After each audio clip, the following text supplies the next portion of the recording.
తమ తమను తగ్గించుకొని ప్రార్థన చేసి నన్ను వెతికి తమ చెడు మార్గము విడిచినడల ఆకాశం నుండి నేను వారి ప్రార్థన విని వారి పాపములు క్షమించి వారి దేశమును స్వస్థపరచెదను. ఈ స్థలమందు చేయబడు ప్రార్థన మీద నా కనుదృష్టి నిలుసును, నా చెవులు దాన్ని ఆలకించెను. హల్లెలూయా, హల్లెలూయా. దేవుడు ఏమంటున్నాడంటే, నేను మీ ప్రార్థన వినాలంటే, మీ ప్రార్థనకి నేను జవాబు ఇవ్వాలంటే, మీరు నా వద్ద నుంచి దీవించబడి మీ కుటుంబానికి, సమాజానికి, మన రాష్ట్రానికి, మన దేశానికి ఆశీర్వదకరంగా ఉండాలంటే మొదటగా నువ్వు తగ్గించుకోవాలి. ఎప్పుడైతే నువ్వు తగ్గించుకొని నువ్వు ఎప్పుడైతే తమ యొక్క విధానములో, అంటే నీ యొక్క విధానములో తగ్గించుకొని పాపం ఒప్పుకొని నీ దుర్మార్గతను విడిచి ఎప్పుడైతే క్షమాపణ పొందుతావో ఖచ్చితంగా దేవుడు ఏమంటున్నాడు, ఇంకా వారి పాపములు క్షమిస్తా, తిరిగి వారిని బట్టి వారి దేశాన్ని బాగు చేస్తా. మన ఒక్కరిని బట్టి దేవుడు దేశాన్ని బాగు చేస్తా అంటున్నాడు. ఇంకా హల్లెలూయా. చూడండి, చిన్న ఉదరకన్న ఈ మాట నీకు అర్థం కావడానికి, మీరు ఎక్కడో ఉన్నారు, నేను ఎక్కడో ఉన్నాను. నా ముఖం మీకు తెలియదు, మీ ముఖం నాకు తెలియదు. ఈరోజు ఇక్కడ కుడి ఉన్నామంటే కారణం ఏంటిది? ఎప్పుడైతే నన్ను నేను తగ్గించుకొని నాలో ఉన్న దేవునికి ఇష్టంగానే చెడు మార్గం విడిచిపెట్టి నా పాపములు ఒప్పుకొని దేవుడితో సమాధాన పడినప్పుడు దేవుడు నన్ను బాగు చేసినాడు, నా కుటుంబాన్ని బాగు చేసినాడు, తిరిగి మన రాష్ట్రాన్ని బాగు చేసినాడు.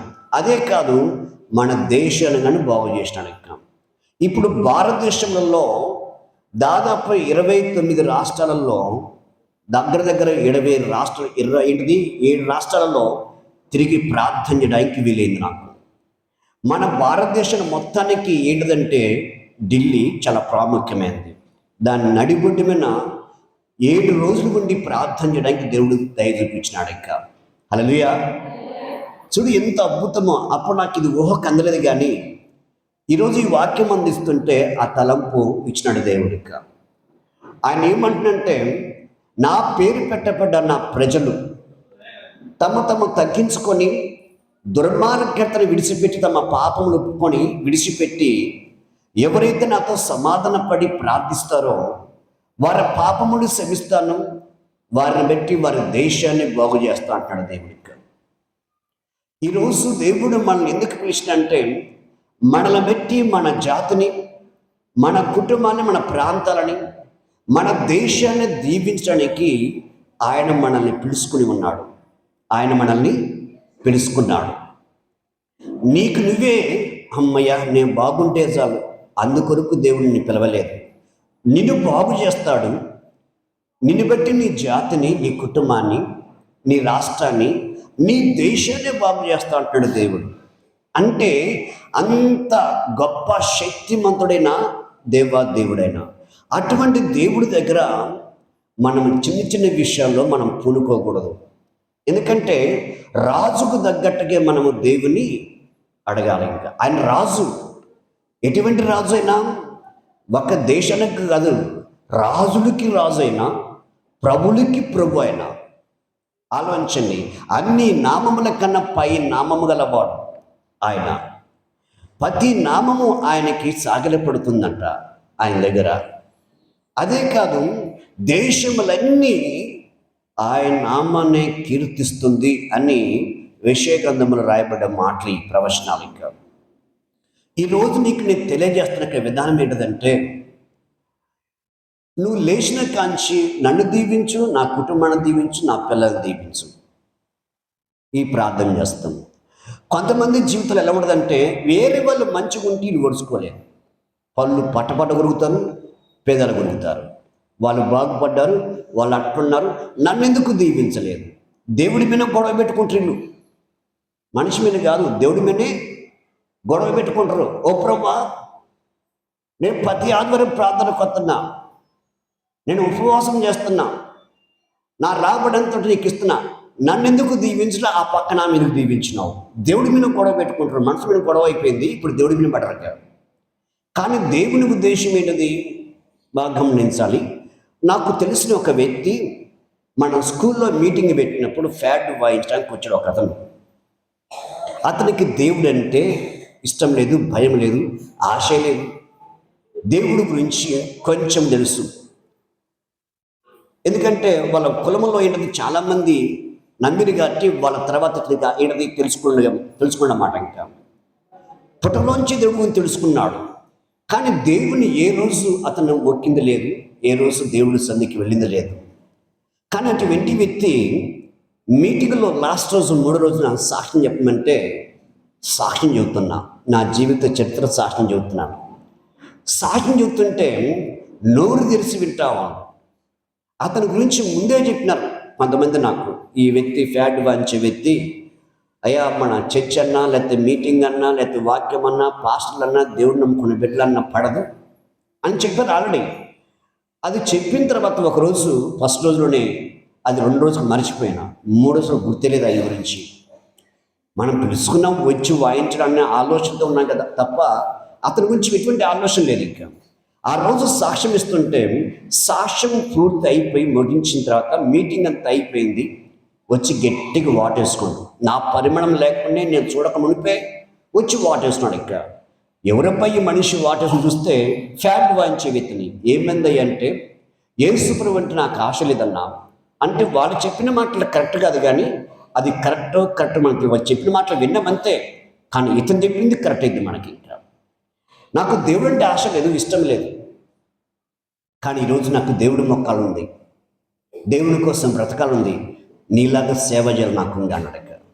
నేను ఈరోజు ఫ్యాట్ వాయించడం పక్కా పెట్టేస్తాను. నేను యేసు ప్రభు నామమున బాప్తిసం తీసుకొని మీలాగా మంచి ఉపవాసం చేసి నేను సేవలోకి వెళ్ళని ఆశ ఉన్నాడు. రైట్, మంచిదని చెప్పినాను. ఇంకేం చెప్ప, ఎందుకంటే నా ముందు చాలా పనులు ఉన్నాయి, అవన్నీ నేను కూర్చొని మాట్లాడితే అవన్నీ ఆగిపోతాయి. సరే, మంచిదని చెప్పినాను. తిరిగి 2 సంవత్సరాల తర్వాత గుర్తొచ్చింది అతను. కానీ వాళ్ళని మనం పిలిపిస్తున్నాం ప్రతి సంవత్సరం మీటింగ్కి, ఫ్యాడ్ వాయించడానికి, కీబోర్డ్ వాయించడానికి.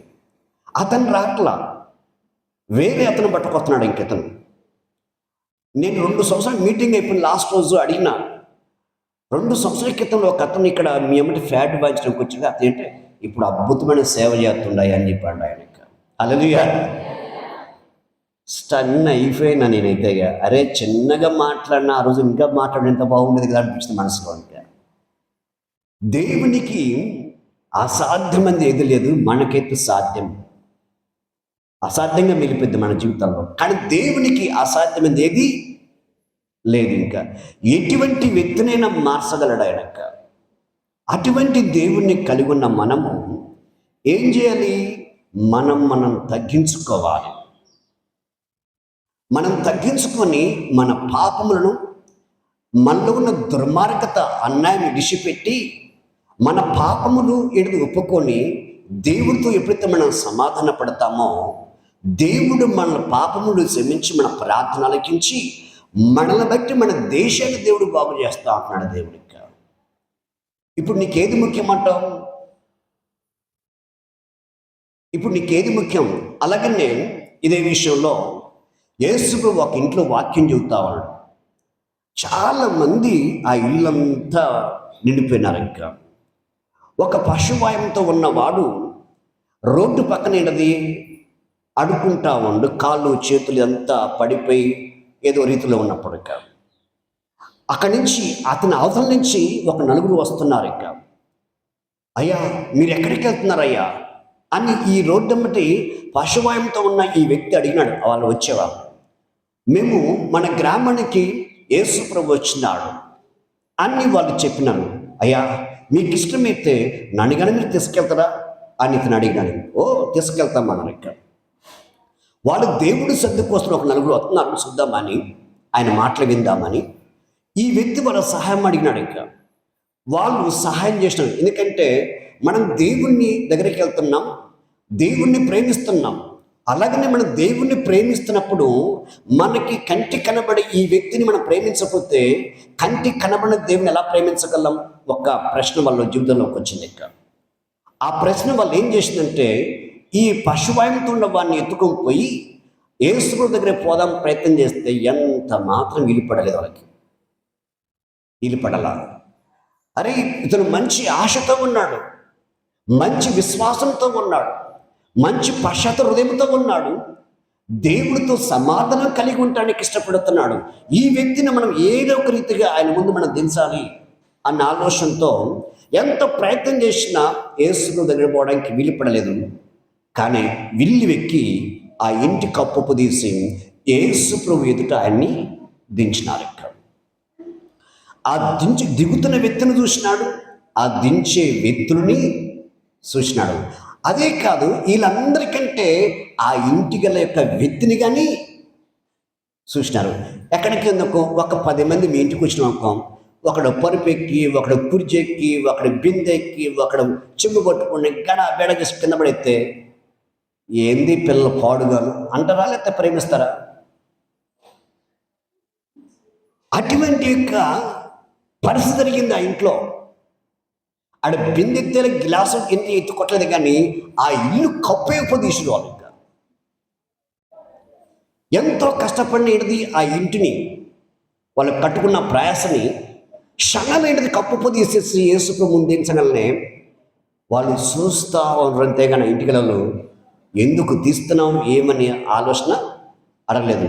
కానీ అక్కడ ఆ ఇంటికల యొక్క విశ్వాసం చూశారు, తిరిగి తీసుకొచ్చిన యొక్క విశ్వాసం చూసినాడు యేసు ప్రభు. ఆ దిగుతున్న యొక్క వ్యక్తిని చూసినాడు. ఇంకా చూడండి, ఇదంతటి కారణం వాళ్ళు తీసుకురావాలన్నా, ఈ వ్యక్తి మౌనంగా ఉండాలన్నా, ఈ విశ్వాసం ఎవరిది? బాబు లేకుండా పశువాయంతో ఉన్న ఒక్క వ్యక్తి విశ్వాసమే అద్భుతం జరిగించింది వాళ్ళ జీవితాలలో. వారిని పట్టుకొచ్చింది, వీళ్ళు ఓర్చుకునేటట్టుగా చేసింది. ఇంకా అందుకే మనము నమ్మటం మన వంతైతే సమస్తము సాధ్యముగా మారుస్తాడు దేవుడు. ఇంకా హల్లెలూయా. ఆరాంజని ఇక్కడ యేసు ప్రభు ఎమ్మటే, నా కుమారుడా నీ పాపములను క్షమించబడ్డాయనక. అక్కడ కొంతమంది ఉన్నమాట యేసు ప్రభు ఇడిది మాట్లాడుతున్నా, యేసు ప్రభు గురించి పొగుడుతున్న ఓర్చుకునే వ్యక్తులు కొంతమంది ఉన్నారు. అక్కడ ఏంది, నా కుమారుని పాపములను క్షమించబడి అంటాడు. ఈయన దేవదూషణ చేస్తున్నాడు, ఈయన మనుషుడై ఉండి దేవదూషణ చేస్తున్నాడు అని అక్కడ చాలామంది తమ తమ ఆలోచనలో దేవుణ్ణి దూషించేవారుగా, విమర్శన చేసేవారుగా, తప్పుబట్టే వారుగా ఉన్నారు. ఇంకా దేవుడు తమ హృదయ ఆంతరం ఎరిగిన వాడు కాబట్టి ఏమంటున్నట్టే, నీ పాపములు క్షమించబడే ఇంటికి క్షమించబడే చెప్పటం సులభమా, లేకపోతే నీ పరుపుని ఎత్తుకొని లేచి నడవమంటం సులభమా అని చెప్పని యేసు ప్రభు వాళ్ళకి ప్రశ్న వేస్తే వాళ్ళ దగ్గర నుంచి సమాధానం లేదు. ఇంకా హల్లెలూయా, హల్లెలూయా. సరే, ఇదే ప్రశ్న మరి బైబిల్ చదివులకు కాకుండా కొంతమంది బైబిల్ చదువులకు అర్థం కాదు, కానీ మైండ్ ఎక్కడో పెట్టి చదువుతుంటారు, వాళ్ళకి అర్థం కాదు. బైబిల్ దగ్గర మైండ్ పెట్టి చదువులకు అర్థమైంది. ఇంకా పాపములు క్షమించబడేని చెప్పటం సులభమా, లేదు నువ్వు వచ్చిన రోగంతో ఉన్నావు కాబట్టి నీ పరుపునెత్తుకొని లేచి నడవమంటం సులభమా? ఏది సులభం? మీకే ఈ ప్రశ్న చెప్పే కదా. బైబిల్ మైండ్ పెట్టి చదివితే అర్థమైంది, మైండ్ పెట్టి చదవకపోతే ఒక్కోసారి కుక్కెత్తుకొని పోతాడు మైండ్ని. మనం ఎడిది మేకతలకాయ కోసినప్పుడు కొద్దిగా మెదులు పక్క పెడతారు కదా, కుక్క కాసుకుంటుంది, దాని చుట్టూ కాసుకుంటుంది. గుండెకాయ దొరుకుతాయి గుండెకాయ, తోక దొరుకుతుంది తోక, చెవులు దొరుకుతుంది చెవులు, ఏ దొరుకుతుంది నువ్వుకోమడానికి ప్రయత్నం చేస్తుంది. బైబిల్ చదివే వాళ్ళు మనసు హృదయం అక్కడ పెట్టి చదవకపోతే ఈ బైబిల్ మాటలు అర్థము కావు. బైబిల్ మాటలు ఆయన ఉపమానముకి చెప్పిన, అర్థమయ్యేలాగా చెప్పిన దాంట్లో మర్మము దాగి ఉంటుందన్నమాట. అందుకు యేసు ప్రభు అక్కడ శాస్త్రులను రకరకాలుగా ఏది యాజకులు ఉన్నప్పుడు, ప్రధాన యాజకులు ఉన్నప్పుడు యేసు ప్రభువును తప్పుపడుతుంటే, పాపములను క్షమించుటకు మనిషి కుమారుడికి అధికారము కలదు అని వివరంగా చెప్పాడు వాళ్ళకి. ఇంకా పాపములు క్షమించుటకు మనిషి కుమారునికి అధికారం కలదు. లే, నీ పాపములు క్షమించబడి నీ పరుపుని ఎత్తుకొని లేచి నడవమన్నాడు. ఇంకా హల్లెలూయా. దేవుని దగ్గరికి వచ్చిన ప్రతి వారము మనం చేస్తున్న పని ఏంటంటే, ఒకడు పరిచయుడు వచ్చినాడు, ఒకడు సుంకరుడు వచ్చినాడు. పరిచయుడు లేచి అంటే దేవుడి గురించి బాగా తెలిసిన వాడు, అన్నిట్లో ప్రాముఖ్యత ఇచ్చిన వాడు. దేవుని విషయంలో అంటే హృదయంలో వల్ల తన సంపాదనలో కావచ్చు, తన ప్రార్థనలో కావచ్చు, దేవుడికి ఇచ్చే సమయంలో కావచ్చు, అన్నిట్లో ప్రాముఖ్యత ఇచ్చాడు. కానీ అక్కడ అతను చేసిన పని ఏంటంటే, ప్రార్థన చేస్తూ ఏం చేస్తాడంటే, ఓ ప్రభువా నీకు వందనాలు, నీకు స్తోత్రాలు, నేను వారానికి వచ్చి 2 సార్లు ఉపవాసం ఉంటున్నాను. అక్కడ సంఘం అంటుంది కదా, వాళ్ళందరికీ అర్థమయ్యేలాగా ఎనబడిలాగా ప్రార్థన చేస్తున్నాడు. ఇంకా రెండోది ఏమంటుండే, ఇంకా నా కష్టార్థం వచ్చే ఏంటిది, ఆ యొక్క కష్టార్థం నుంచి వచ్చే పని ఏదో డబ్బు ఉందో ఏదో దాని ఉందో అది నీకు 10వ భాగం ఇస్తున్నాను, నీకు వందనాలు, నీకు స్తోత్రాలు, ఈ సొంతన వల్లే వంచినందుకు నీకు స్తోత్రాలు అడిగారు. అంతవరకు బాగుంది. లాస్ట్కి వేలు పెట్టి చూపించి ఆ వ్యక్తి వల్లే వంచినందుకు నీకు వందనాలు అడిగాను. కానీ అలాగనే సుంకరుడు బయట ఉన్నాడు, అంటే దేవుడి గురించి తెలియని వ్యక్తి. దేవుని ఎలా మొక్కాలో, దేవుడితో ఎలా నడవాలో, ఎలా ప్రార్థించాలో తెలియదు. కానీ పరిచయుడికి దేవుడి గురించి తెలుసు, ఎలా మొక్కాలో, ఎలా చేయాలో అన్నీ తెలుసు. కూర్చోవటం, లేయటం, దించటం, పాట దించడం, పాట ఎత్తుకోవడం తెలుసు. కానీ పాపం విషయంకి వచ్చి నీకు అల్ల వాని వల్లే ఉంచినందుకు నీకు స్తోత్రాలు అంటారన్నమాట. కానీ ఏమంటే ఆ శంకరుడు, తండ్రి ఆకాశం వైపు వ్యక్తి నా కళ్ళు వ్యక్తి చూడటం నేను ఏగును కాను, నేను పాపిని, నా పాపవలు క్షమించమని అన్నాడు. ప్రార్థన చేసినాడు, ముగించుకున్నాడు, వెళ్ళిపోయినాడు. ఇప్పుడు ఈ 2 ప్రార్థనని దేవుడు తన తూకంలో వేసినాడు, న్యాయస్థానం తూకంలో వేసినాడు. ఈ న్యాయస్థానం తూకంలో వేస్తే ఈ పరిశుడి యొక్క ప్రార్థన కంటే సుక్కుని యొక్క ప్రార్థన దేవుడు విన్నాడు. ఎందుకంటే తన పాపం గురించి చెప్పినాడు, ఇంకా ఇతరుల గురించి చెప్పాలా, ఇతరులను పోల్చుకోవాలా. ఈరోజు చాలామంది ఇదిగో ఆమె అది చేసింది, ఏమి ఇది చేసింది, ఆయన అది చేసిండు, నేను చెప్తే ఏమైందంట. ఈ పరిచయులాగానే ఒకరికొకరు పోల్చుకొని భక్తి చేస్తున్నారు, ఒకరికొకరు పోల్చుకొని దేవుని ఆరాధిస్తున్నారు, ఒకరికొకరు పోల్చుకొని దేవుని మందిరానికి వస్తున్నారు. ఇంకా ఆమె పోలేదు నేను పోను, ఆయన పోలేదు నేను పోను. ఇటువంటి యొక్క విధానం ఆలోచనతో ఉన్న వ్యక్తుల గురించి ఈ పరిచయుడితో అతను పెద్ద కొడుకు అనొచ్చు, చిన్న కొడుకు అనొచ్చు, లేకపోతే ఆ ఇంటి అల్లుడు అనొచ్చు, ఆ ఇంటి తోడలుగా అనొచ్చు. హల్లెలూయా. మరి ఈరోజు సరే గమనించాలి, ఇతని ప్రార్థనలో ఎవరి గురించి విమర్శన లేదు. నేను పాపిని ప్రభువా అన్నాడక, నా పాపములు క్షమించు ప్రభువా, నీ వైపు ఆకాశం వైపు తలబెత్తుకున్నాను, నేను ఎగును కానడక. హల్లెలూయా. ముగించుకున్నాడు, వెళ్ళిపోయినాడు. ఇంకా ఇప్పుడు ఏది ముఖ్యం? నువ్వు దీవించబడం ముఖ్యమా, నీకు ఆశీర్వాదం ముఖ్యమా, లేక నీ పాపములు క్షమించబడం ముఖ్యమా? ఏది ముఖ్యం నీకు? ఇప్పుడు పాపం నీలో ఉన్నదనుకో, పాపంతో నువ్వు ఉన్నావనుకో, పాపము నీ ఇంట్లో సింహాసనం వేసి కూర్చొని నీ ఇల్లంతటిని పాపంతో ముంచుతుందనుకో, పరిస్థితి ఏంటిది? అందుకే ఒక ఇంట్లో నీ అన్నదమ్ములు ఉన్నారు కదా, మనం చాలాసార్లు విన్నాం ఈ విషయంలో. ఇంకా ఏబేలు దేవుని ఎదుట నిలబడ్డాడు. ఇంకా యథార్థ హృదయంతో, యథార్థమైన యొక్క మనసాక్షితో, యథార్థమైన యొక్క ప్రవర్తనతో, క్రియతో దేవుని ఆరాధిస్తున్నాడు. ఇంకా అదే రీతిగా తన అన్నైన కయ్యోను కానీ, కయ్యోను ఎలా ఉన్నంటే మాటలతో తన బతు చూపుతున్నాడు. కానీ తన హృదయంలోంచి కానీ, తన మనసులోంచి కానీ, తన ప్రవర్తనలోంచి కానీ క్రియలోంచి ఏ రీతిగా లేదు. ఇంకా ఏబేలు అర్పించినాడు, వెళ్ళిపోయినాడు, సమాధాన పడ్డాడు, సమాధానం కలిగి తిరిగి వెళ్ళిపోయాడు. ఇంకా కయ్యోను దేవుడితో సమాధాన పడలా, తన పాపము తన హృదయంలో ఉంచుకున్నాడు. ఇంకా ప్రవర్తనలు లేదు, క్రియ నీతికి సంబంధించింది, తన క్రియలు లేదు, తన మాటలు లేదు, తన చేస్తున్న ఏ విధంగా సత్యానికి సంబంధించిన ఆ సత్య ప్రవర్తన గమనించిన ఏంటిది, ఆ క్రియ కనబడలేదు. ఇంకా దేవుడు సల్లోంచి ఆయన వెళ్తున్నప్పుడు దేవుడితో సమాధానం పడలేదు కాబట్టి అశాంతితో వెళ్తున్నాడు. దేవుడి సల్లోంచి వెళ్తుంటే దేవుడే పలకరించినాడు. ఎందుకంటే ఒక మనిషి తన చేతిలోంచి, తన సన్నిధిలోంచి, తన రెక్కలోంచి అపవాది చేతిలో పోతుంటే దేవుడు చూస్తా మౌనంగా ఉండే దేవుడు కానే కాడాయన. కయను, ఎందుకు నీ ముఖము ఇకరం చేసుకున్నావు? నువ్వు సత్య ప్రవర్తన కలిగి ఉండేలా నా ఎదుటి నువ్వు తలవెత్తుకు ఉండు. నువ్వు సత్య ప్రవర్తన కలిగి ఉండకపోవటం వలన ఇదిగో హృదయమున, నీ హృదయ వాక్యుల ఎదుట పాపం పొంచి ఉంది. ఏంటిదంట? పాపం. హల్లెలూయా. నీ హృదయకు వాకిట్న పాపం పొంచి ఉంది. దాన్ని వెలుదు, అది నేను పరిపాలిస్తున్నాడు.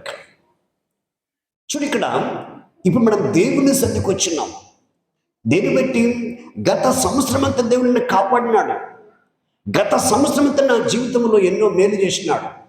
ఈరోజు నేను బ్రతికున్న, నా కుటుంబ క్షేమం ఉందంటే యేసు ప్రభు దానికి కారణం అని నీ విశ్వాసం నుంచి, నీ నమ్మకం నుంచి, నీ ఆలోచన నుంచి రావటం వలన, అటువంటి విధానం కలిగి ఉండటం వలన దేవుడి సన్నిధికి వచ్చినావు. నువ్వు సామాన్యంగా అయితే రావు. నువ్వు సామాన్యంగా అయితే అథవా ఎన్నో పనులు ఉన్నాయి. బయట ఎంతో బ్యాచ్ ఉంది, స్నేహితులు, స్నేహితురాలు. వాళ్ళందరినీ విడిచిపెట్టి వచ్చి కూర్చున్నావంటే ఏం ప్రయోజనం? పక్కనంతగా మాట్లాడుకోరు. ఇక్కడికి వస్తే ఆడైతే అందరం పలకచ్చు. అక్క బాగున్నావా, అన్న బాగున్నావా, ఒక్క నీ సీర బాగుంది అక్క, అన్న నీ ఫ్యాన్స్ ఒక్క బాగుందన్న, అబ్బా సూపర్. ఆడ మాట్లాడకూడదు, ఈడ మాట్లాడకూడదు. ఇలా ఎవరంతకు వాళ్ళు బిగించుకొని కూర్చోండి తప్ప రెండోది లేదు. అంతా ఇడిది లోకంలో ఇడిచిపెట్టి వచ్చి దేవుడి సన్నిధిలో కూర్చున్నావంటే నీళ్ళు ఒక ఆశ్చర్యమైన ఒక ఆలోచనలు ఉన్నావు. అటువంటి ఆలోచనకు దేవుడిని తీసుకొచ్చాడు కాబట్టి నువ్వు దేవుడి సన్నిధిలో వచ్చి కూర్చొని ఉన్నావు. ఇంకా హల్లెలూయా. మనుషుల్ని గాయపరిచేది ఆయనే, ఆ గాయాన్ని మానిపేది ఆయనే. హల్లెలూయా, హల్లెలూయా. నా మాటలు మీకు క్లియర్గా వినబడుతున్నాయా? అర్థమవుతుందా? మన కొద్ది నాకు ధనిగా ఉంది, వినబడుతుంది కానీ కొద్దిగా ధనిగా ఉంది. మీకు మంచి క్లియర్ వినబడుతుందా? చాలు. ఇంకా మీకు మంచి వినబడింది చాలు. ఇంకా నాకు వినబడుకోండి తర్వాత సంగతి. నేను ఈరోజు నీకు చెబుతున్న మాట ఏంటంటే, దేవాదేవుడు కయంతో అంటున్నాడు, హృదయమునకు వాకిట పాపం పొంచి ఉన్నది అన్నాడు. హృదయమునకు వాకిట పొంచి ఉన్నది దేవుడు చెప్పినాడు, మనుషులు చెప్పాల కయ్యోనికి. అయినను మూర్ఖత్వముగా దేవుని మాటలని చెవులు పెట్టకుండా వెళ్ళిపోయినాడు. ఇంకా వెళ్ళిపోవటం వల్ల ఏం జరిగిందంటే, తన జీవితంలో తన తమ్ముడు సమాధాన గలవాడై ఎటువంటి ముఖం ఇకరం లేకుండా, అశాంతి లేకుండా, ఆనందం లేకుండా చాలా సంతోషంగా సమాధానంగా ఉన్నదంటూ సంతృప్తి కలిగి తన తండ్రి ఇంటి గొర్రెలు కాస్తా వాళ్ళకి. అది చూసి కయ్యను ఓడ్చుకోలేకపోయాడు.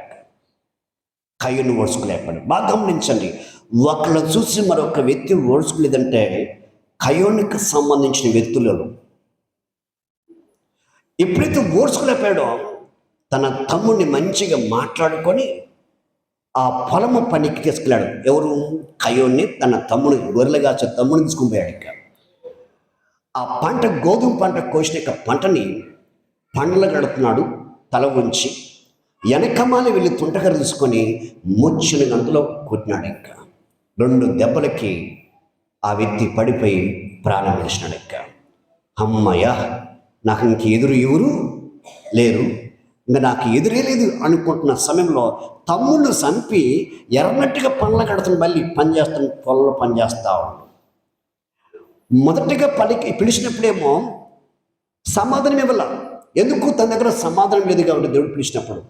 రెండోసారి కయ్యను, నీ తమ్ముడు ఎక్కడా అన్నాడు. ఇక్కడ పలకలేదు. మళ్ళీ పిలుస్తున్నాడు దేవుడు, కయ్యను నీ తమ్ముడు ఎక్కడా అన్నాడు. పలకలా. మూడోసారి కయ్యను నీ తమ్ముడు ఎక్కడా అన్నప్పుడు నా తమ్ముడికి నేను కావిలివన్నా అని అడిగా. అంటే తన హృదయంలోంచి, తన మనసులోంచి, తన ఆలోచన నుంచి దేవుడి మీద తిరగబడి నేను కావిలివన్నా అంటే తమ్ముడి మీద ఎంత కోపం చూడ ఆ మాటలు మనకు కనబడుతుంది. ఎమ్మటే తనకిష్టమైన, దేవుడికి ఇష్టమైన హెబెరు, దేవుని మెప్పించిన హెబెరు, దేవుని సంతోషపెట్టిన హెబెరు, దేవుని యొక్క ఆలోచన ప్రకారం నడుచుకుంటున్న హెబెరును తన అన్న సంపుతే, తోడబుట్టిన అన్న సంపుతే ఒప్పుకోలేఆయన. కయను, నీ తమ్ముని యొక్క రక్తం భూమి నుంచి నాకు మొరపెడుతుంది, నీ తమ్ముని యొక్క రక్తం పెట్టి నువ్వు శపింపబడుదుగాక, నువ్వు దేశ దిమరవై తిరుగుదుగాక అనక. హల్లెలూయా, హల్లెలూయా. దేనివల్ల ఇదంతా జరిగింది? పాపం మన హృదయంలో ఉంట వలనక. పాపం మన హృదయంలో ఉంట వలన. పాపం ఉంటే ప్రాణ నష్టమైంది, ప్రాణ నష్టం వస్తుంది. ఇక జాగ్రత్త. పాపం మనలో ఉన్నప్పుడు ప్రాణ నష్టం జరిగిద్ది. పాపం మనలో ఉన్నప్పుడు కుటుంబంలో, జీవితంలో శాంతి, సమాధానం, నెమ్మది, ఐక్యత, మాటల్లో శృతులు ఉండవు. ఒకరిని చూస్తే మరొకరికి ఏడిది ప్రేమ ఉండదు, మరొకరిని చూస్తే కోపం వస్తుంటుంది. ఎందుకంటే పాపం మనలో ఉన్నప్పుడు మనల్ని ఎవరితో సమాధానం ఉండనివ్వదు, ఎవరు మంచిగున్న ఓర్చుకునేవద్దు. వాళ్ళ గురించి వీళ్ళ గురించి సాడి చెప్పే విధానం తప్ప యేసుక్రీస్తు యొక్క సమాధానం మనలో లేకపోవటం వలన ఇదంతా జరుగుతుంది మన జీవితాలలో పరిమాణం. హల్లెలూయా. అందుకే దేవుడు ఏమంటుందంటే చాలా అద్భుతమైన మాట, నా పేరు పెట్టబడ్డ నా జనులు తమను తగ్గించుకొని ప్రార్థన చేసి నన్ను వెతికి తమ చెడు మార్గం విడిసినలా ఆకాశంలో నేను వారి ప్రార్థన విని వారి పాపములు క్షమించి వారి దేశాన్ని స్వస్థపరిచేదను. దేవుడు యొక్క ఆలోచన ఏంటది? నిన్ను బట్టి నీ దేశాన్ని దీవిస్తా అన్నాడు. ఎప్పుడు? దేవుడికి నీకు మధ్యలో పాపం ఎప్పుడైతే నువ్వు విడిచిపెడతావో నిన్ను దీవిస్తాడు. నిన్ను బట్టి నీ కుటుంబాన్ని దీవిస్తాడు, నీ కుటుంబం బట్టి నీ ఉన్న ప్రాంతం దీవిస్తాడు. అదే నువ్వు పుట్టిన ప్రాంతం, పెరిగిన ప్రాంతం, నీ జాతి ప్రజలను దీవిస్తాడు. తిరిగి నిన్ను బట్టి నీ దేశాన్ని దీవిస్తాడు. ఇంకా హల్లెలూయా. ఇదే విధంగా ఒక చిన్న సాక్ష్యం ఇస్తాను. ఇంకా నేను సేవకు వచ్చిన సంవత్సరంలో 2002వ సంవత్సరం అనుకుంటాను. నేను 2000 సంవత్సరంలో 2 నెలల్లో సేవలోకి వచ్చినాను. లాస్ట్ ఫైనల్లో ఫిబ్రవరి 28వ తారీఖు వచ్చినమాట సేవలోకి. ఈ 2002వ సంవత్సరంలో కొంతమంది పిల్లల్ని ఎందుకు నా మనసులో ప్రేరేపణైంది. మరి నేను చదువుకోవడానికి నాకు కుదరలేదు. చదువుకుందామంటేమో ఇంట్లో పెట్టుబడి పెట్టేవాళ్ళు లేరు. నాన్న చూస్తూ మరొక దారిలో ఉన్నాడు, అమ్మ చూస్తే కష్టపడుతుంది. ఇంకా కొండకెళ్ళి గెడ్డు కోసుకొచ్చి దొండకొండలు అమ్మేది, కలకల కోసుకొచ్చి ఆ రైల్వే స్టేషన్లో ఆ స్కూల్ దగ్గర అమ్మేది. ఈ డబ్బు తీసుకొచ్చి అన్నం పెట్టాలంటే చాలా కష్టమవుతుంది ఆమెకి. ఇటువంటి పరిస్థితి, ఆ పరిమాణం ఎదుర్కొంటూ వచ్చాను నేను. ఇంకా అదే కాదు, 3 రోజులు అన్నం లేక ఉన్న పరిస్థితి. ఒక పండగ పూట బయటికి వెళ్తే ఇంటి పరుగు పోయింది, మా నాన్న పరుగు పోయింది, మా పెద్దల పరుగు పోయింది అని అమ్మ ఇంట్లో పెట్టి వాకిలేసి ఆమె బయట ఆ పనులు ఈ పనులు చేసుకుంటూ ఉంటుంది. ఇంకా ఆ ఇంటికి వెళ్ళి అక్క గంజి అవసరమైంది అని ఆ గంజి వాళ్ళ దగ్గర పోసుకొచ్చేదను, ఆ గంజిలో ఉప్పేసి తాపేది మాకు. ఇది నా పరిస్థితి, నా యొక్క దినస్థితి.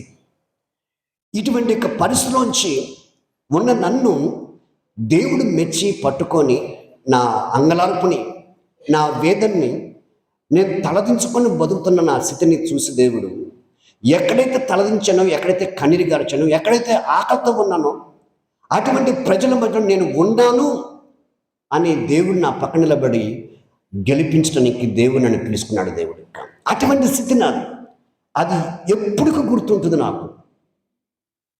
అటువంటి స్థితిలో 2002 సంవత్సరంలో కొంతమంది పిల్లలను చదివించలేని వాళ్ళు ఉన్నప్పుడు ఎట్లా సంఘంలో హెచ్చరిక చేసిన, అమ్మా ఎవరైనా సరే మీ పిల్లలను చదివించలేకపోతే నాకు చెప్పండి, నాకు తెలిసిన ఒక వ్యక్తి ఉన్నాడు, అతని దగ్గరికి మన పిల్లల్ని చెప్దాం అని చెప్పంటే దాదాపు 35 మంది పిల్లలు వచ్చినారు. కొంతమంది ఆడపిల్లలు, కొంతమంది మగపిల్లలు.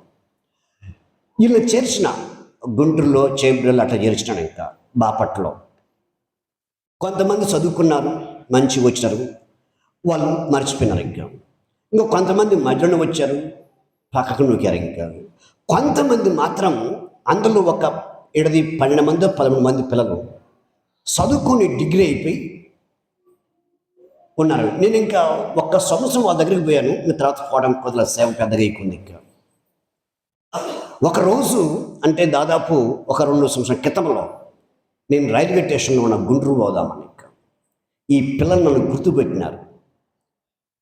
మొత్తము చుట్టుకొని వచ్చారన్నమాట. నా కాడికి ఏంటది, ఒకడు కొట్టడానికి ఎట్లా చుట్టుకుంటారో అక్కడ చుట్టుకోరు. అరే వీళ్ళు ఎవరన్నా కొట్టడానికి రెడీ ఉన్నారు, వీళ్ళు ఏదో ఎక్కడో నా గుండెలకి ఏదో నష్టమైంది, వీళ్ళు నన్ను కొట్టడానికి సిద్ధంగా ఉండరు అని చెప్పి అనుకుంటున్నాను. నేను వాళ్ళు నన్ను చుట్టూ ఏగాలి. అంకులు బాబును అంటారు, వాళ్ళు చిన్నప్పుడు చూస్తుంది, పెద్ద ఒక మోకాలకు గుర్తుపట్టరాపోయాను. బాగున్నా అందుకే మీరెవరు అని చెప్పిన, ఏం అంకులు అప్పుడే మమ్మల్ని మర్చిపోయినా అని చెప్పండి.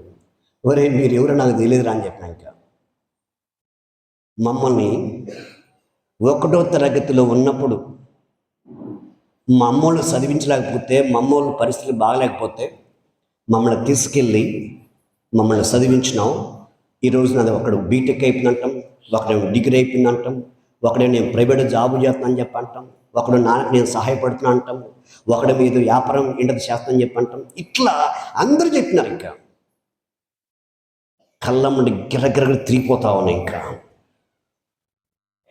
వీళ్ళేమో నాకు గుర్తు రకట్లా, వీళ్ళేమో చేర్చిన ఏడిది తావరాలు చెబుతున్నారు, అన్ని చెబుతున్నారు, అన్ని వాస్తవమే, కానీ నాకు గుర్తు రకట్లా. అరే మీరు ఇంతకీ ఏ ఊర్రా అని చెప్పిన. ఇంకా మాది పాణికపాలెం అన్న వాళ్ళకి అప్పుడు గుర్తు దొరికింది. అరే మీరు రా అని చెప్పంటే ఎప్పుడైతే ఆ మాట నన్ను మీరే అన్నాను వచ్చి గట్టి వాడేస్తున్నాను. ఇంకా నేనేం చేసినారా, ఏదో నాకు తెలిసిన దాంట్లో కొంత సహాయం చేసినంటే, లేదంకలు అక్కడ మాకు మంచి భోజనం, ప్రార్థన, మంచిగా చదువు చెప్పినారు, మేము అక్కడి నుంచి దాటి వస్తే మాకు చదువు పాడైపోద్దని మేము చదువుకున్నాం. అప్పుడు జాబ్ కోసం ఎదురు చూస్తున్నాం, మా కోసం ప్రార్థన చెయ్యి. హల్లెలూయా, హల్లెలూయా. చూడండి, ఒక మనిషి వల్ల జరిగిన గాయం అది ఎంతోమందిని బాగు చేసినది. ఇంకా అది వాళ్ళు బాగుపడే పరిస్థితులకి దేవుడు నా గాయాన్ని మనిపి అతి ఉన్నతమైన తన ఆలోచనను స్థిరపరిచి నడిపిస్తూ వస్తున్నాడు. ఇంకా ఇట్లా మనం చేసిన మేలు ఏమైతే ఒకరోజు మనకి తిరిగి మనం ఎదురొచ్చి మనల్ని పొగుడుతాయి. ఇంకా మనం చేసిన మేలు మనల్ని పొగుడుతాయి.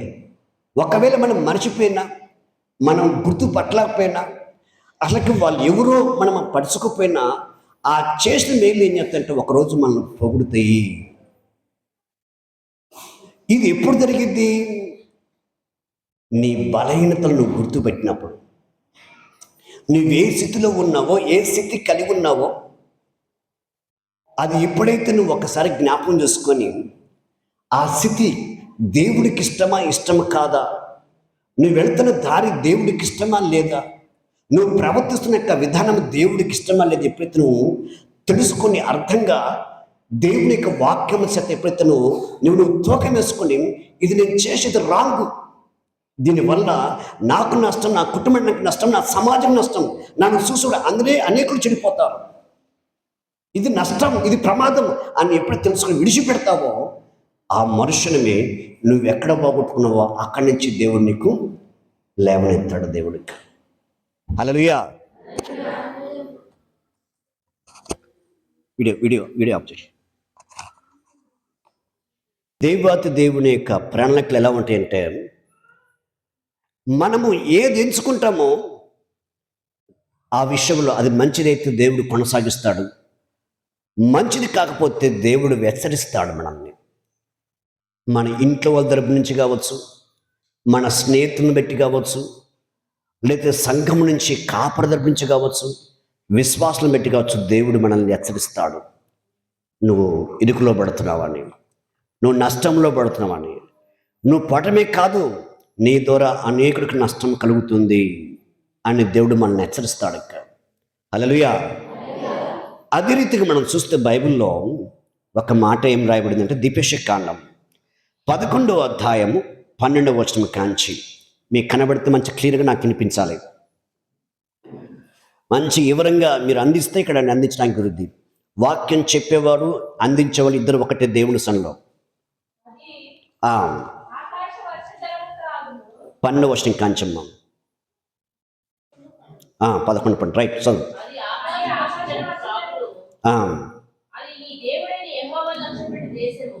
అది నీ దేవుడని యెహోవా లక్ష్యపెట్టే దేశము. నీ దేవుని యెహోవా కనులు సంవత్సరాది మొదలుకొని సంవత్సరాది వరకును ఎల్లప్పుడూ దాని మీద ఉండెను. కాబట్టి మీ పూర్ణ హృదయముతోను మీ పూర్ణ ఆత్మతోను మీ దేవుని యెహోవాను ప్రేమించి ఆయన సేవింపబలని నేను మీకిచ్చి ఆజ్ఞలను మీరు జాగ్రత్తగా వినిలా మీ దేశములకు వర్షమును అనగా తొలకరి వానలను కనవరి వానలను దాని కాలమున కురిపించదను. అందువలన నీవును మీ ధాన్యమును మీ ద్రాక్షరసమును నీ నూనెను కూర్చుకుందువు, మరియు నువ్వు తిని తృప్తి పొందినట్టును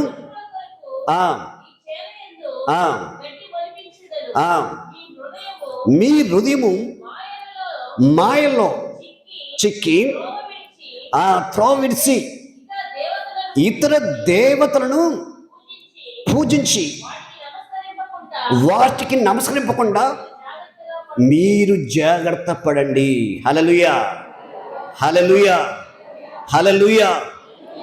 ఇక్కడ దేవుని యొక్క ఉద్దేశం ఏంటంటే పాపం మన హృదయంలో ఉన్నంత కాలం మనము అభివృద్ధి చెందలేము, మనం దీవించబడలేము, దేవుడి దగ్గర నుంచి మనం ఏమి తీసుకోలేము.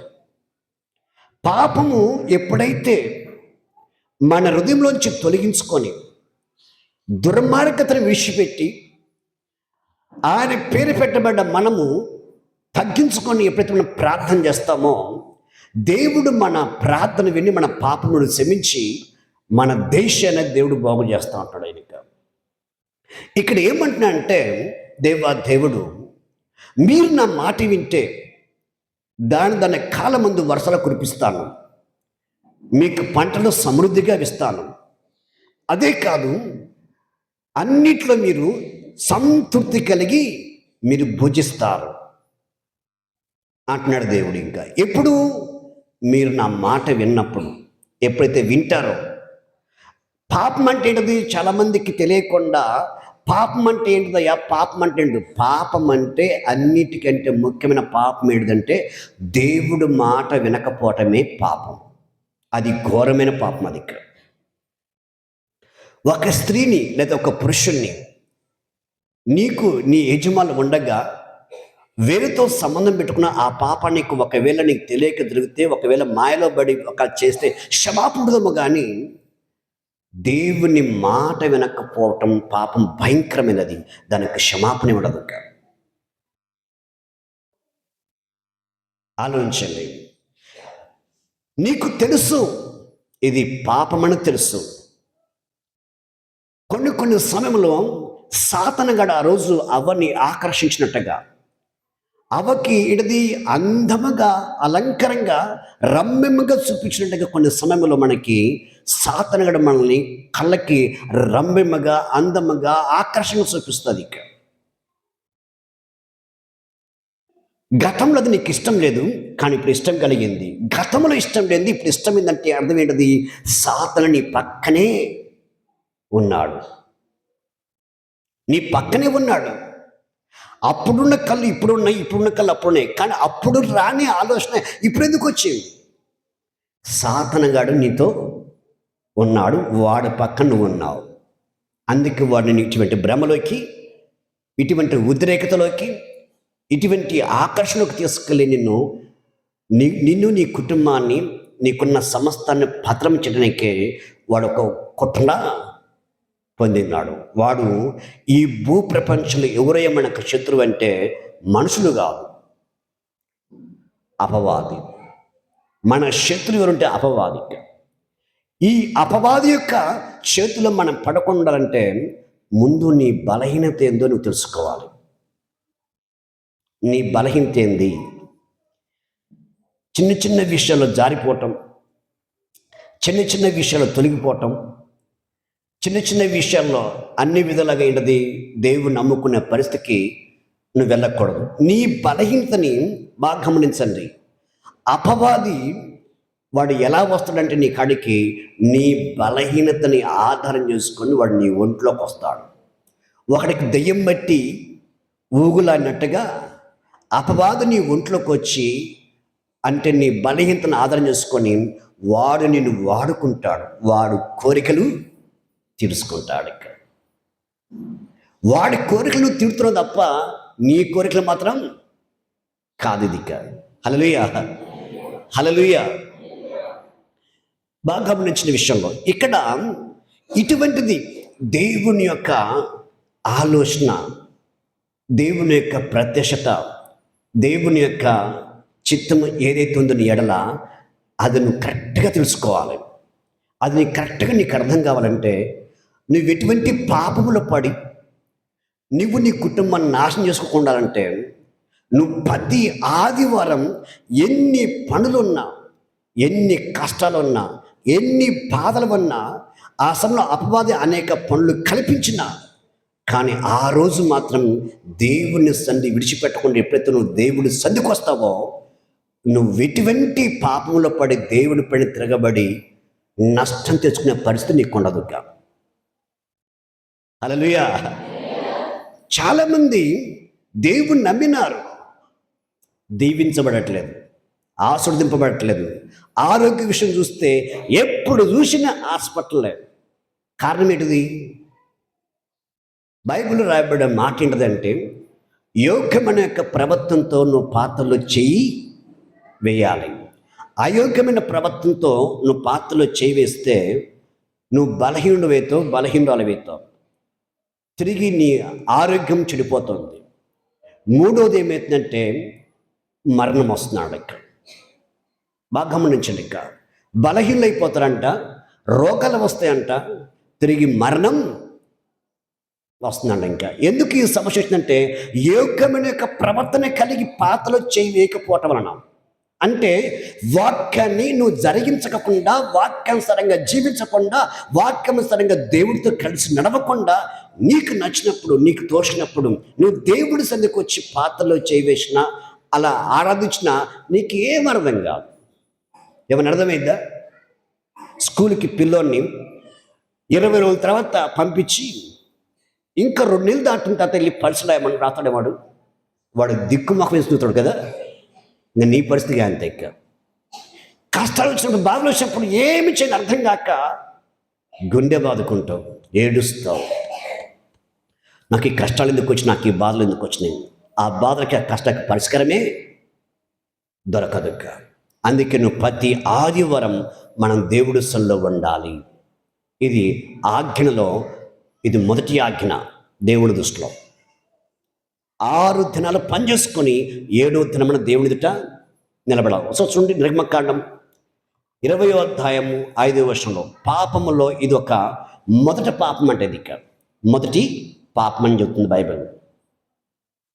నిర్గమకాండం 20వ అధ్యాయము 5వ వచనంలో ఏలియనగా నీ దేవుడైన యెహోవానగు నేను రోషమగల దేవుడిని, నన్ను దేశించే విషయంలో మూఢ భ్రమ వరకును తండ్రుల యొక్క దోషము కుమారునికి రప్పిస్తూ నన్ను ప్రేమించి నా ఆజ్ఞను గైకొన్న వారిని 1000 తరం వరకును కరుణించి వాడినై ఉన్నాను.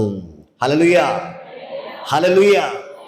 చూడండి, ఒక్క ఆదివారం ఆడ బైబిల్ రాయబడ్డ మాట నువ్వు మొదటి చదువుకుంటూ వస్తా ఈ లిస్ట్ నీకు అర్థమైంది. ఒక్క ఆదివారం నువ్వు మానుకుంటే అంటే ఏంది? నేను దేవుని ప్రేమిస్తున్నా అన్నప్పుడు వాక్యం జరిగిస్తేనే నువ్వు ప్రేమించినట్టు. వాక్యం జరిగించకుండా నేను ప్రేమించినంటే నీ మాటలు అబద్ధం, నీ ఆలోచన అబద్ధం, నీ ప్రవర్తన అబద్ధం, నీ హృదయంలో ఎంచుకున్నది అబద్ధం. పైకి ఒకలాగా హృదయంలో మరొకలాగా దొంగ సాటుగా దారి కన్నమేస్తున్నాం, గోడ కన్నమేస్తున్నాం. దేవునిలోంచి పక్కకు దొరికిపోవడానికి ప్లానింగ్. సర్పము భూజంతులలో విత్తు కలిగిందంట. అలాంటి విత్తు కలిగిన ఆలోచనతో నువ్వు ప్రవర్తిస్తాం దేవునిదట. అందుకే వారి యొక్క విధానం, ఎవరైతే దేవుని ద్వేషిస్తారో, ఎవరైతే దేవునికి వ్యతిరేకంగా ఉంటారో, ఎవరైతే వాక్యానికి వ్యతిరేకంగా ఉంటారో వారి యొక్క దోషములంట 3-4 తరం వాళ్ళ పిల్లలు ఒడిలో వేస్తూ అంటాడు దేవునికి. ఇంకా ఏడ దీవించబడరు ఇల్లుగా? దీవించబడరు ఇల్లు. అప్పుడు మళ్ళీ ఏమంటారు? వీళ్ళ పాపం మళ్ళీ కప్పెట్టుకొని, మేము ప్రార్థనకు వస్తున్నామయ్యా, మేము టీవీలో వాక్యం వింటున్నాము, సోషల్ మీడియాలో వాక్యం వింటున్నాము, చర్చికి వస్తున్నాము, అది ఇస్తున్నాము, ఇది ఇస్తున్నాము. ఏది ఇచ్చినా ఈ పరిచర్యతో మంచిగా సరి సంబంధం ఉంది నీకు.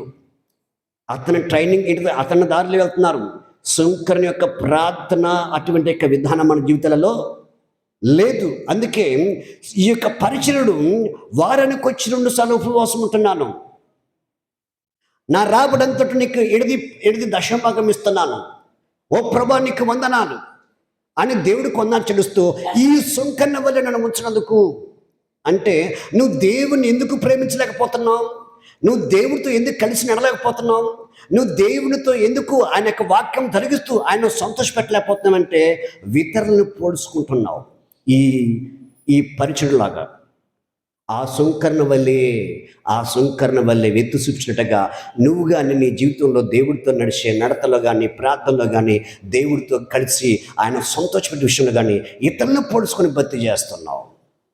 కానీ శంకరుడు ఎవరిని పొడుచుకోవాలా?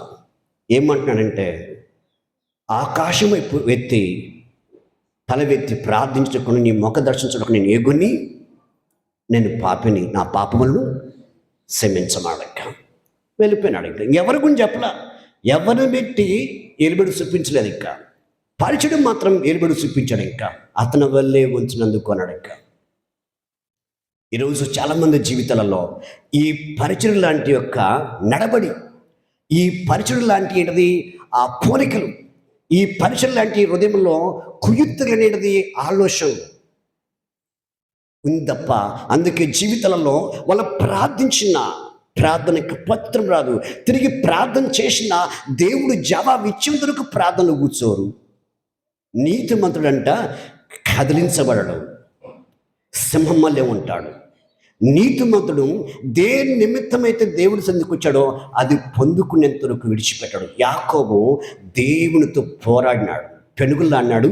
దేవుడు దీవించేంత వరకు ఆయన కాలు విడిచిపెట్టలేదు. ఇంకా ఇది దేవుని యొక్క ప్రణాళికలు. హల్లెలూయా.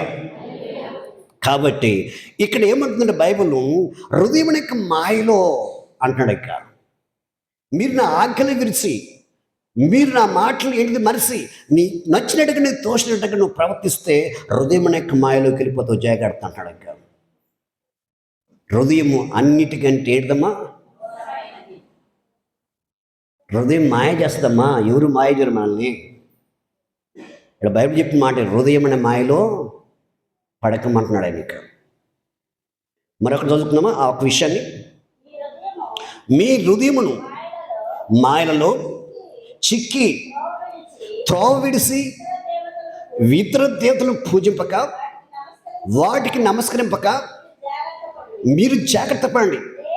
లేని యెడల యెహోవా మీద కోప్పడి ఆకాశము మూసివేయును, అప్పుడు వాని ఎంత మాత్రము కురయదు. హల్లెలూయా. వస్తేమో పంటల బన్నాకు వస్తుంది వర్షం, పోతే ఏమో ఏమా మళ్ళీ ఎప్పుడు వస్తుంది? మిరగల కల్లాబినకు వచ్చినాక వస్తుంది. ఎందుకు కొనుక్కోపోవడానికి. నాకు తెలిసి 5-6 సంవత్సరాల నుంచి పంటల విషయం మాత్రం చాలా అద్భుతంగా జరుగుతుంది. ఎందుకంటే వీళ్ళెంత అద్భుతంగా ఉంటారో ఆ వర్షంగా అంత అద్భుతంగా వస్తుంది. ఈ మధ్య ఇంకొకటి ఏమైంది, అప్పుడు ఏంటిది, మామూలుగా మన పాతకాలంలో ఈ కరెంటు ఈ ఫ్యాన్లు అయినప్పుడు దోమలు వచ్చాయి, చిన్న చిన్న దోమ వచ్చేది. అబ్బా కొడుతుంది దోమ పోవడం అని చెప్పాను. ఇంకా అట చేసి ఇట చేసి గవర్నమెంట్ ఏం చేస్తుంది, వాళ్ళు ఓట్లు వేసుకోవడానికి కరెంట్ తెప్పించింది. కరెంటు తెప్పించినప్పుడు పెద్ద దోమలు వచ్చినాయి. మళ్ళీ ఇక ఎన్ని ఫ్యాన్లు పెట్టగాక ఇప్పుడు ఏమైతుంది, మన కూలర్ అయితేనే కొట్టుకొని పోతుంది. అది ఫ్యాన్ పెడితే ఓట్ల కూలర్ ఎక్కువ పెడితే సరి తట్టుకోలేకపోతున్నాం, తక్కువ పెడితే దోమలు తట్టుకోలేకపోతున్నాం. అసలు మనిషికి మనశ్శాంతి లేకుండా పోయేది. ఇక ఇటువంటి పరిస్థితి పడింది మనిషికి. ఇంకా సరే ఇటువంటి పరిస్థితి వచ్చినా నెమ్మది ఉంటుందా? నెమ్మది లేదు. సరే ఆ కూలర్ ఎక్కువ పెట్టుకున్నా ఆ కూలర్ నుంచే బాగుంటుంది. కూలర్ అయిపోయింది అనుకో బంక ఉంటుంది, ఒళ్ళు అంతా స్నానం చేస్తే బాగుంది అనిపిస్తుంది. మళ్ళీ ఒక బాధ, ఎన్నిసార్లు స్నానం చేయాలి, ఎన్నిసార్లు బట్టలు కట్టుకోవాలి. ఉతికేమంటది, ఏదైనా ఇంట్లో నేను దాచిన అంటది. ఇక లేనిపోయిన గొడవలు, లేనిపోయిన చిక్కులు, ఇటు తెప్పించుకుంటే అటు, అటు తెప్పించుకుంటే ఇటు, అన్ని సమస్యలే. ఎందుకు? దేవుని యొక్క మాట ఆయన చెబుతున్న యొక్క విధానం ఏంటిదంటే, నా పేరు పెట్టబడ్డ నా జనులు, నా ప్రజలు తమ తగ్గించుకొని వారి యొక్క దుర్మార్గతను విడిచిపెట్టి తమ పాపములు ఒప్పుకొని ఎప్పుడైతే ప్రార్థిస్తారో వారి పాపములు క్షమించి వారి దేశాన్ని బాగు చేస్తా అంటాడు దేవుడికి. హల్లెలూయా, హల్లెలూయా. అలాగనే ఇర్మీయా చూడండి, ఇర్మీయా 17వ అధ్యాయం 9వ వచనంలో, ఇర్మీయా 17వ అధ్యాయం 9వ వచనంలో, హృదయం అన్నిటికంటే మోసకరమైంది, అది ఘోరమైన వ్యాధి కలిగింది, దాన్ని గ్రహింపగలవాడెవడు? ఒకని ప్రవర్తన బట్టి వాడిని క్రియ యొక్క ఫలము చొప్పున ప్రతీకారము చేయుటకును యెహోవాను నేను హృదయమును పరిశోధించువాడను, ఆంతర్యమును పరీక్షించువాడను. హల్లెలూయా. దేవుడేమంటున్నాడు? నేను నీ హృదయ ఆంతర్యం పరీక్షించువాడు అంటున్నాడు దేవుడు. మనం ఏం చేస్తున్నాం? పై మొహం చూపిస్తున్నాం. ప్రభా నేను చూసి ఎట్లా ఉన్నాను, అసలు నేనంటే ఎన్నుకుంటున్నావు ప్రభా, అందరికంటే మంచి కంపెనీ బట్టలు ఉన్నా చూసావా? నీకు చిన్న ప్రశ్న ఇప్పుడు గుర్తొచ్చింది. ఇక్కడ అప్పు చేసి పండగ ఎంతమంది చేసినారు చెబుతారా? ఇప్పుడు గుర్తొచ్చింది. నేను ఆల్రెడీ క్రిస్మస్ పండుగ ఒక వారం ముందని చెప్పినాను. క్రిస్మస్ పండుగ అంటే అప్పు చేసి పండుగ చేసుకోవడం కానీ కాదు. చెప్పాను లేదా? చెప్పానమ్మా, చెప్పాను. పైకి ఎత్తారు, నేను చెప్పినాను. వాయమ్మో చాలామంది ఉన్నారే, అది గుర్తుంది. అయితే మరి అప్పు చేయకుండా మరి ఎవరు పండగ చేస్తున్నారు? అయ్యా నేను ఈ క్రిస్మస్ పండుగలో కానీ ఈ జెండా పోస్టులో కానీ ₹1 అప్పు లేకుండా నేను పండుగ చేసుకుని ఉన్న దాంట్లో సమృద్ధి కలిగిన అయ్యా అన్న వాళ్ళు చెప్పేకెత్తారు. ఇక వాయబ్బో చాలామంది పాటించారు. నిజమే అంటవా అన్న? నువ్వే మమ్మల్ని నమ్మపోతే ఇంక ఎట్లా నా మగోళ్ళు ఎత్తలేదు మాడలు తిరిగాడి. వాళ్ళు అనుకుంటారు వాళ్ళ సగతి ఇదిలే పాసలు ఎత్తడానికి బాడెత్తారు, వాళ్ళు చేసాక అప్పు చేస్తారు ఎవరు. హల్లెలూయా. కానీ ఎప్పుడైనా సరే క్రిస్మస్ అనేది, జనవరి 1 అనేది, క్రిస్మస్ అంటే యేసు ప్రభు పుట్టినరోజు, అది జ్ఞాపకం చేసుకుంటాం. జనవరి 1 ఎందుకంటే యేసు ప్రభుకి స్నానం చేసిన రోజు, పేరు పెట్టిన రోజు, ఆయనకు సున్నతి చేసిన రోజు, ఆయన పెద్ద కుమారుడుగా ప్రతిష్ఠించిన రోజు ఈ రోజుది. ఇది ప్రపంచ దేశాలు ఈ యొక్క పండుగని ఆరాధిస్తారు, పూజిస్తారు. దేవుడా, గత సంవత్సరం అంతా మమ్మల్ని కాపాడినాం, మరొక సంవత్సరం అడుగు పెడుతున్నాం, మమ్మల్ని, మా పిల్లల్ని, మా బరిగొడ్ని, మాకున్న సమస్త పశువులని, మా భూములని దీవించమని అడుగుతారు. దేవుడు అంటే యేసు ప్రభు. అతడు దేవుడు అనే పదానికి ఆయన తప్ప మరొక వ్యక్తి లేడు ఇంకా. హల్లెలూయా. అమ్మ అంటే 100 మందిలో ఉన్న ఏయ్ అంటది కదా. ఎవరనేది? తన బిడ్డ స్వరం వింటుంది తల్లి.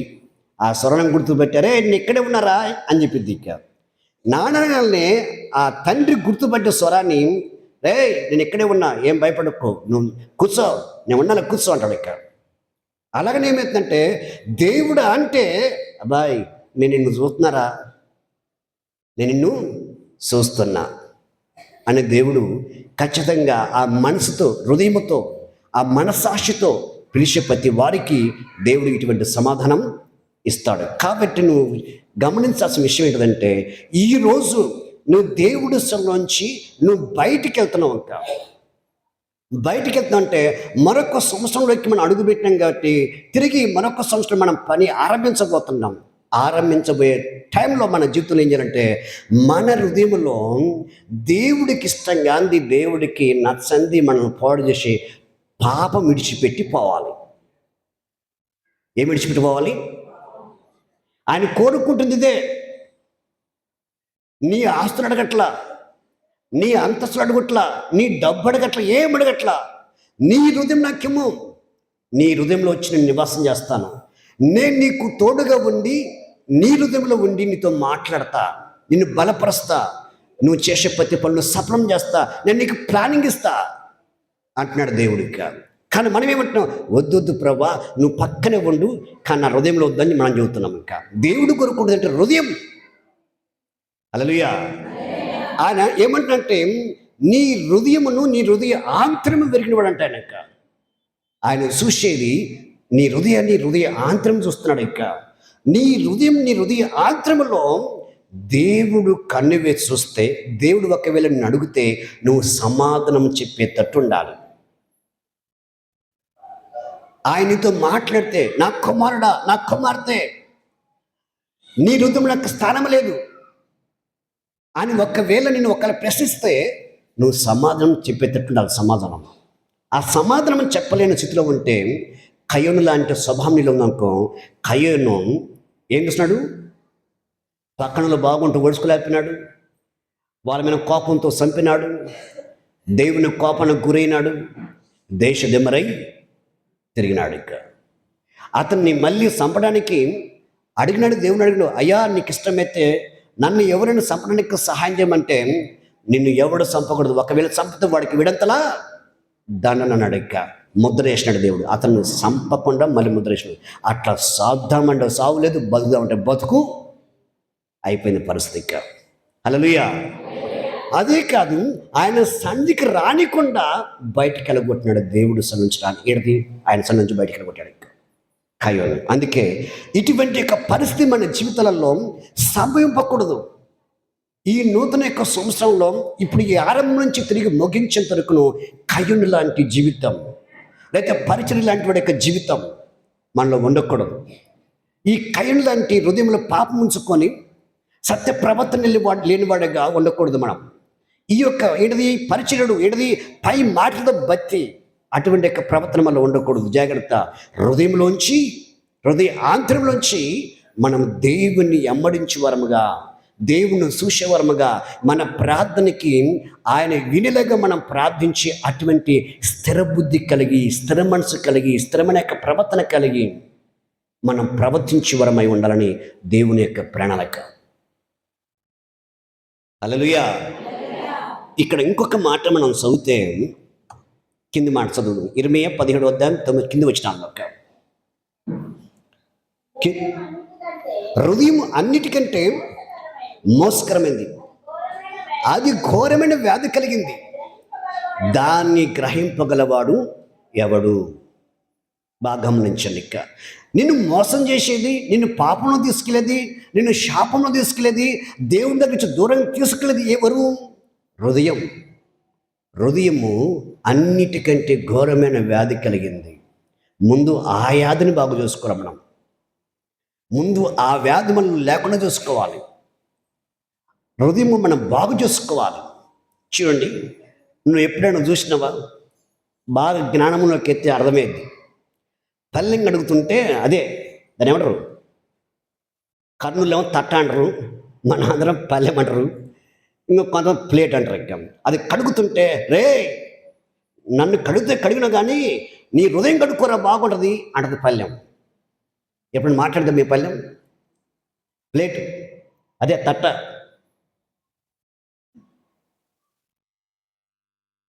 అంత జ్ఞానం ఉందంటవా? చూడండి ఆ మాట, యెషయా 5:13 వచనంలో, యెషయా 5:13 యెషయా. కావున నా ప్రజలు జ్ఞానం లేకయే చెరపట్టబడిపోతున్నారు, వారు కళ్ళైన వారును నిరాకారులుగా ఉన్నారు, సామణలు దప్పికి చేత జడపీడితులగుదురు. అందుచేతని పాతలము గొప్ప ఆశ పెట్టుకొని అపరిమితముగా తన నోరు తెరుస్తుంది. వారిలో గనులను సామణలను గోసేవారును పడిపోదురు. హల్లెలూయా. ఎవరిలో పడిపోదురు? సాతాను చేతిలో పడిపోదురు. ఎందుకు? జ్ఞానము లేక. ఏ జ్ఞానము?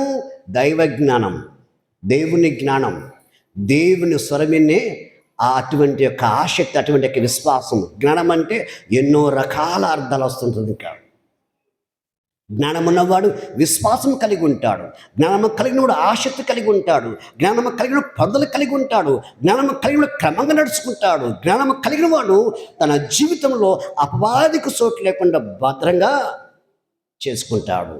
ఇట్లా పోతూ 100 ఉంటాయి. మీకు పొదువుకిద్ది, నాకు నిలబడి కాలు నొప్పులు వస్తాయి.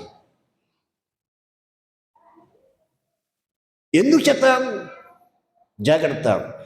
ఈ నూతన యొక్క సంవత్సరం నీ జీవితంలో నేను దీవించబడాలి, నేను ఆశీర్వదింపబడాలి, దేవుని యొక్క ప్రణాళికలో నేను నడవాలి, ఆయన సంతోషపెట్టే వ్యక్తిగా నేను ఉండాలి అనుకున్న వారు చేపెక్కతుంది.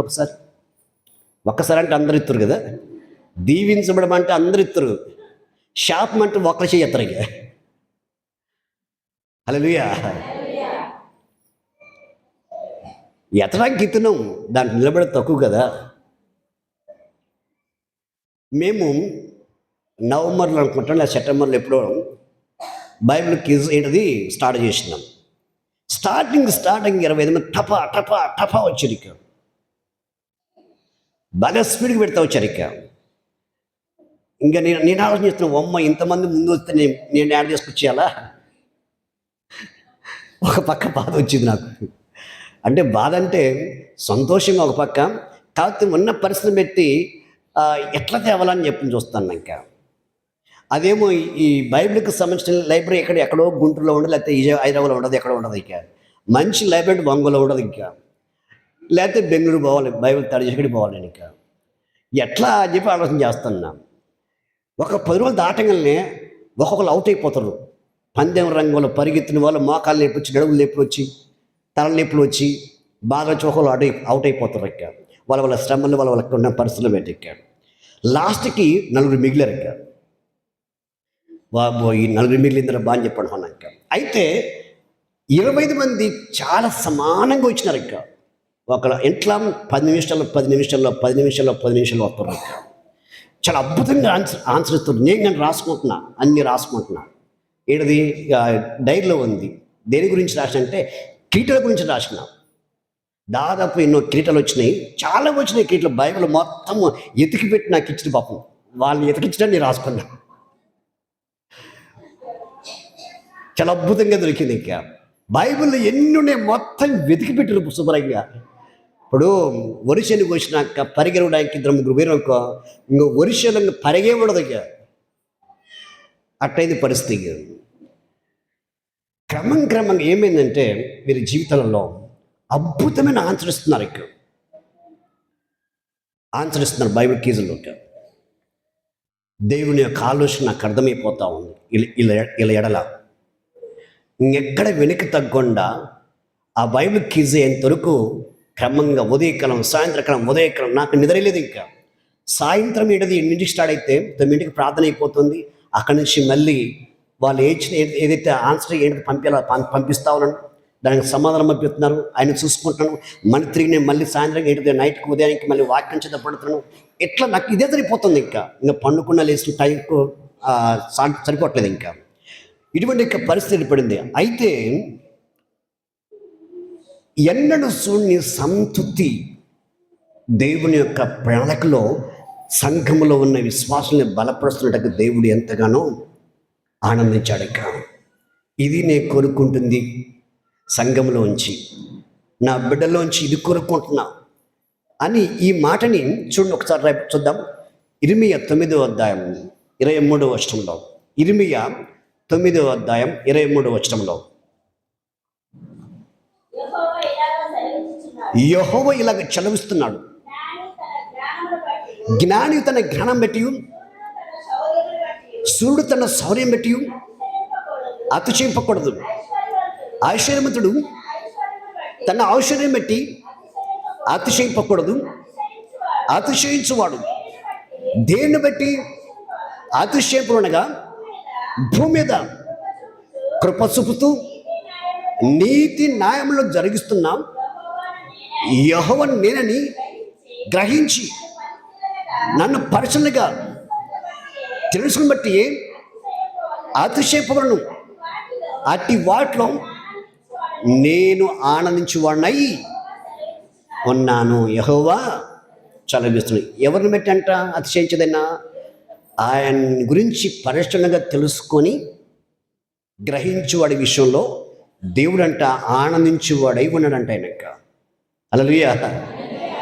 ఒకరు ఫోన్ చేసి, అన్న చాలా అద్భుతంగా ఉందన్న, కూర వండుతూనే ఉన్నా, కూర వండుతుంది, నేను ఇది చెప్తూనే ఉన్నా అన్న, నేను పని చేస్తూనే ఉన్నాను, నా పనులు నడుతూనే చూసుకుంటున్నా, చాలా అద్భుతంగా యెహోవా ధర్మశాస్త్ర దివరాత్రి ధ్యానించడం ఎట్టో అని అనుకున్నా, కానీ ఇట్లా నాకు తెలియదన్నా, చాలా అద్భుతంగా ఉన్నదన్న. వాళ్ళ పనులు మర్చిపోయారు, వాళ్ళ కష్టాలు మర్చిపోయారు, వాళ్ళ బాధలు మర్చిపోయారు. అద్భుతంగా వారి జీవితంలో దేవుల్లో ఆనందించడం జరిగింది. దేవుడు వాళ్ళని బట్టి ఆనందింపజేసే రీతికి వాళ్ళు దేవుడి స్థలంలోకి రావడం జరిగింది. ఇక హల్లెలూయా, హల్లెలూయా.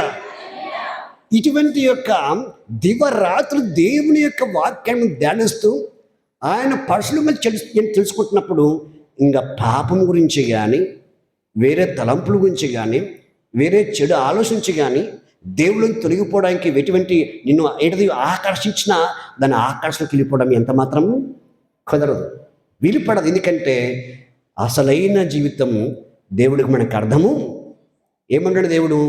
యెహోవా ఉత్తముడని రుచి చూసి, ఇంకా రుచి చూసిరిక కదా, ఏది మంచి బత్తాకాయలు, కమలాకాయలు, అన్ని రకాల భూమి అన్ని పండ్లు, అన్ని పండ్లు రుచి చూసారిక. ఇంక ఇంతకంటే శ్రేష్టమైన లేదని చెప్పేసి ఇంక పోగలరా? బయటికి పోవడానికి అవకాశాలు లేవు ఇంకా. హల్లెలూయా, హల్లెలూయా.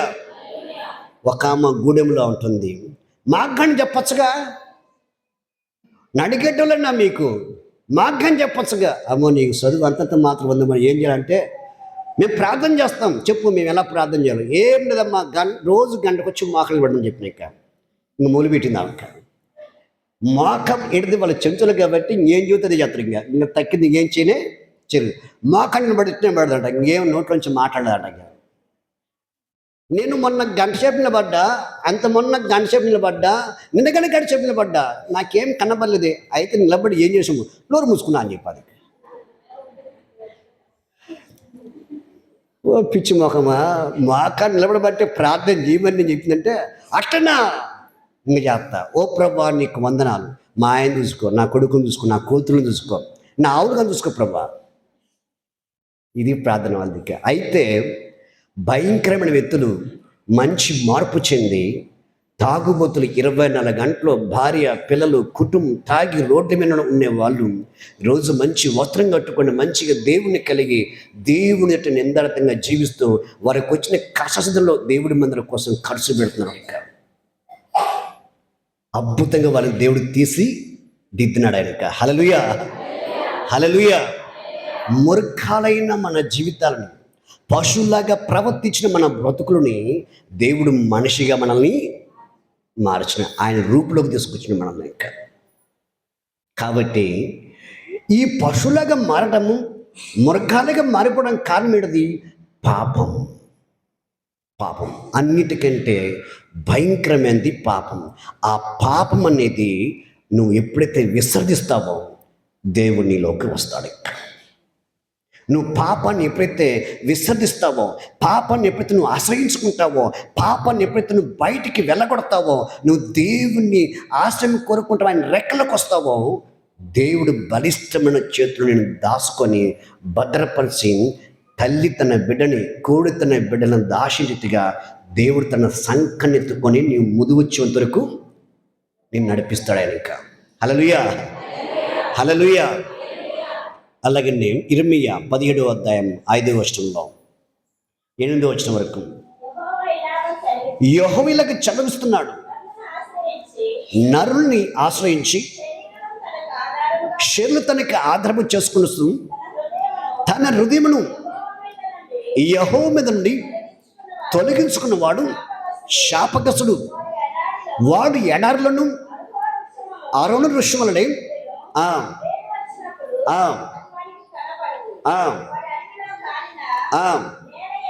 అడవిలో కాలిన నేల యందును నిరుచులమైన సావుటి భూమి మీదను నివసించును.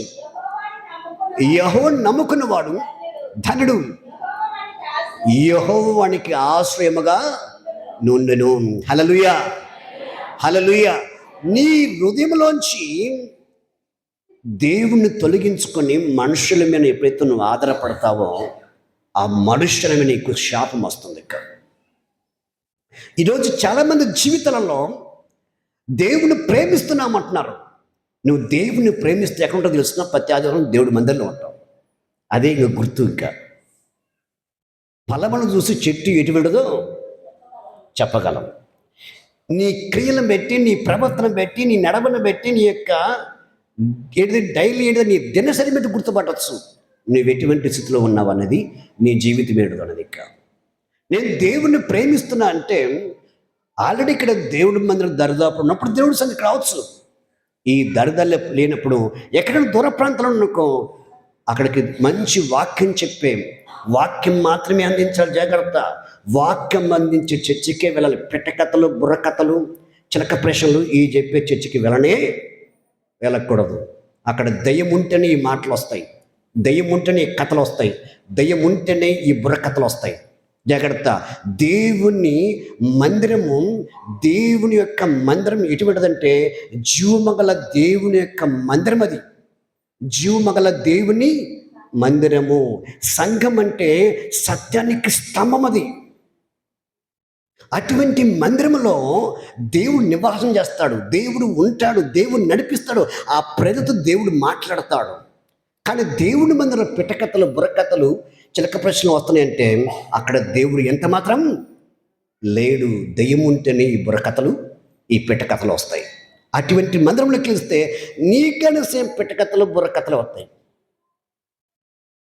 దేవుని వాక్యమైతే ఏముండదు ఇంకా.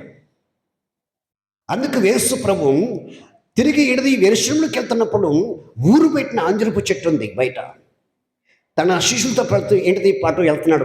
ఆ యొక్క యెరూషలేములోకి వెళ్తున్నాడు. ఇంకా వెళుతున్న సమయంలో శిష్యుల కంటే ముందు 2 అడుగులు ముందుకు వెళ్ళి స్పీడ్గా ఆ చెట్టు ఒకవేళ ఫలమిస్తామని చెప్పండి ఆ చెట్టంతా గాలించినాడు.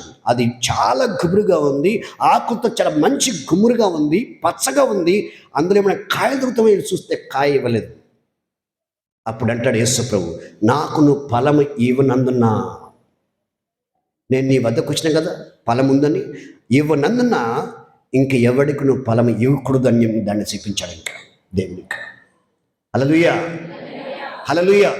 పోయేటప్పుడు శపిస్తే తిరిగి మరుసటి ఉదయం తిరిగి వస్తుంటాను. శిష్యులు వస్తుంటే పేతురు చూస్తాడు. ఇంకా బతుకుడా, నిన్నటి దినమున నువ్వు చెప్పించిన చెట్టు చూడు, ఏరుతో పాటు ఏంటిది వెండిపోయింది అనమాట.